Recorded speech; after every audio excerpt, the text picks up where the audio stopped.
시청자 여러분 안녕하십니까? BOA 뉴스투데이 시작합니다. 북한의 새해 첫 탄도미사일 발사에 대해 규탄 입장을 밝힌 미국이 이번 사안에 대한 유엔 안전보장이사회 회의 소집 등 후속 조치를 동맹과 긴밀히 협의하고 있는 것으로 확인됐습니다. 또 미국 국방부는 북한이 극초음속 미사일을 발사했다고 주장한 데 대해 구체적인 성격을 파악하고 있으며 어떤 새로운 능력도 심각하게 받아들인다고 밝혔습니다. 첫 소식 조은정 기자가 보도합니다. 미국 국무부의 네드 프라이스 대변인은 6일 전화로 진행된 브리핑에서 지난 5일 북한의 탄도미사일 발사에 따른 후속 조치 입장을 밝혔습니다. 미국이 이번 문제에 대한 유엔 안보리 회의 소집을 추진하느냐는 VOA의 질문에 향후 조치에 대해서는 동맹과 파트너와 긴밀히 협의하고 있다고 밝혔습니다. To your question of what comes next, we are consulting closely with our allies and partners on this.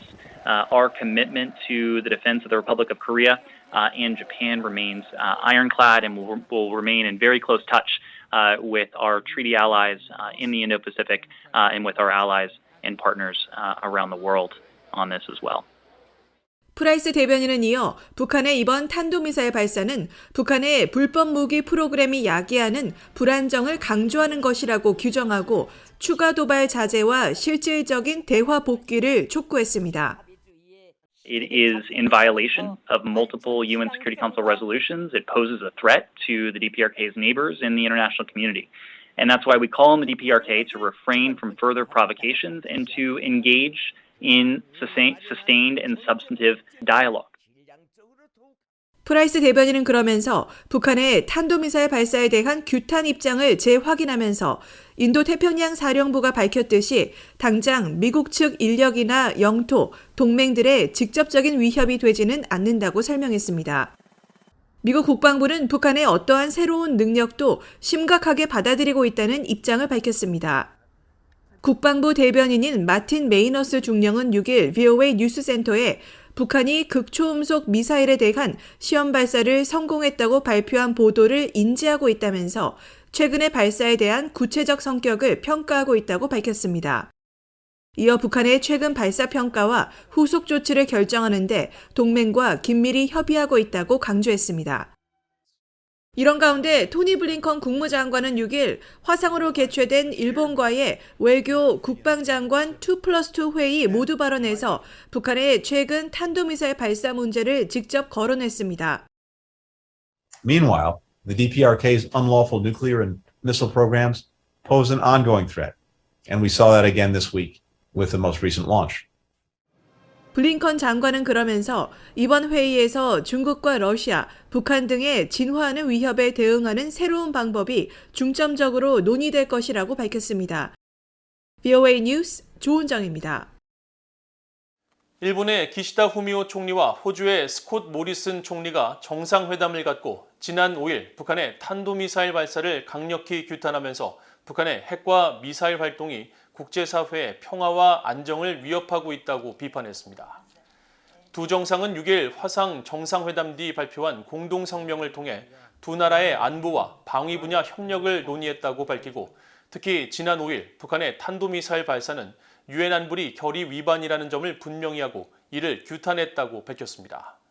이어 양측은 북한의 모든 종류의 핵과 대량 살상 무기, 탄도미사일에 완전하고 검증 가능하며 돌이킬 수 없는 폐기, 즉 CVID 달성 약속을 거듭 강조했으며 북한이 유엔 안보리 결의 의무를 준수할 것과 국제사회가 안보리 대북 제재를 충실히 이행하는 것의 중요성을 분명히 했다고 밝혔습니다.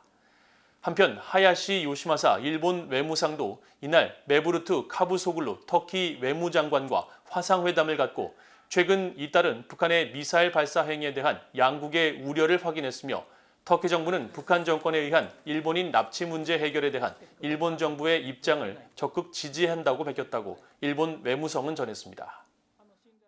커트 캠벨 백악관 인도태평양 조정관은 중국이 아시아의 운영 체계에 대한 불안정을 초래하는 등 다면적인 도전을 제기하고 있지만 북한 핵 문제 등 한반도 안정을 위해 협력이 필요하다고 밝혔습니다.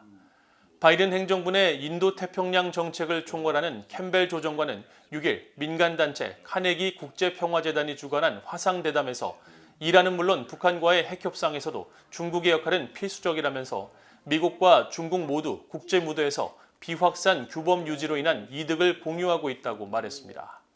이어 두 나라는 상호 이익이 있는 영내 현안에서 긴밀한 조율이 필요하다고 밝히고 미얀마 사태와 한반도의 안정 문제를 거론하면서 미국은 중국과 다양한 분야에서 적극적으로 또 단호하게 경쟁하면서도 긍정적이며 생산적인 논의를 이어갈 필요가 있다고 강조했습니다. 캠벨 조정관은 또 바이든 행정부의 대중국 정책의 핵심 요소는 영내 동맹, 파트너 국가들과 협력하는 것이라면서 인도태평양 협의체 쿼드의 정상 차원 격상과 타이완 해협 문제에 대한 동맹국들과의 관여를 사례로 제시했습니다.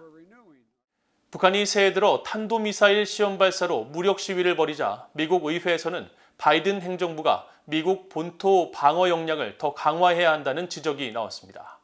상원 외교위 소속의 공화당 의원은 전임 트럼프 행정부 시절에 최대 압박 캠페인을 복원해야 한다고 주장했습니다. 이조은 기자가 보도합니다. 미국 하원 군사위원회의 공화당 간사인 마이크 로저스 의원은 새해 들어 북한의 탄도미사일 시험 발사와 관련한 VOA의 질문을 받고 미국 본토 방어 역량 강화의 중요성을 강조했습니다. 로저스 의원은 5일 VOA에 미국 본토 미사일 방어 역량이 북한의 위협을 능가하도록 해야 한다는 점이 곧 있을 미사일 방어 검토에서 분명히 명시돼야 한다고 밝혔습니다. 또 미국은 차세대 요격기에 충분한 자금을 지원해야 한다면서 최소한 이런 조치를 취하지 않으면 핵무기를 가진 불안정한 북한 지도자에게 미국 본토를 위험에 빠뜨리는 것이라고 강조했습니다. 바이든 행정부는 지난해 출범 초부터 미사일 방어 정책을 검토 중이며 국방 예산안 가운데 미사일 방어 관련 예산에 대한 삭감을 요청했지만 의회는 지난해 말 의결한 국방수권법을 통해 미사일 방어 예산을 삭감하지 않기로 했고 북한 등 적국의 위협을 앞지르기 위해 고안된 차세대 요격기 프로그램을 계속 지원하기로 했습니다. 상원 외교위 소속의 공화당의 빌 해거티 공화당 의원은 북한에 대한 제재 압박을 다시 강화해야 한다고 주장했습니다. 해거티 의원은 5일 트위터를 통해 북한은 도발과 핵무기, 미사일 개발로 인도태평양 지역을 계속 불안정하게 하고 있다고 비판하고 미국은 동맹국들과 함께 트럼프 행정부의 최대 압박 캠페인을 기반으로 중국과 러시아의 제재 이행을 압박해야 한다고 강조했습니다. 북한의 탄도미사일 발사는 물론 한국 정부가 추진하는 종전선언에 대한 미국 의회 야당, 공화당 의원들의 기류는 분명하게 나타나고 있습니다. 미국 본토 방어를 위한 강력한 방어태세 유지는 물론 최대 대북 제재 압박 복원, 그리고 종전선언 반대 등입니다. 상원 외교위 공화당 간사인 제임스 리시 의원은 특히 외교안보를 핵심 의제로 다루는 상원에서 첫 번째로 한국 정부가 추진하는 종전선언에 대해 반대 입장을 분명히 밝히고 나서 향후 상당한 영향력을 예고했습니다.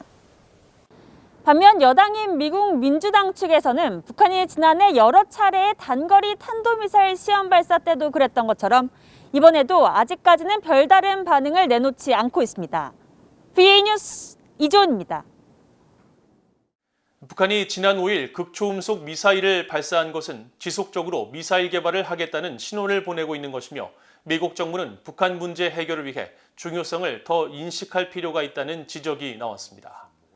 미국의 민간 연구단체인 코리아 소사이어티가 6일 주최한 화상 토론회에서 브루스 클링너 헤리티지 재단 선임연구원은 북한의 지난 5일 미사일 발사는 향후 지속적인 미사일 개발 의지를 표명한 것이라고 지적하고 북한 문제 해결을 위해서는 평상시에는 관심을 두지 않다가 북한이 도발할 때만 논의를 해서는 안 된다면서 미국 정부가 북한 의제에 더 관심을 기울여야 한다고 밝혔습니다.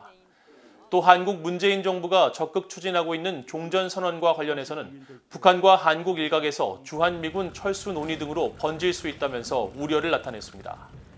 프랭컴 미국 평화연구소 선임연구원도 미국이 대북 관계에서 가시적 진전을 이루기 위해서는 북핵 문제를 중요한 의제로 인식하는 것이 첫 번째 과제라면서 대북 억제력은 충분히 유지하면서 동시에 보다 적극적이고 파격적인 대북 접근 전략을 취할 필요가 있다고 제언했습니다.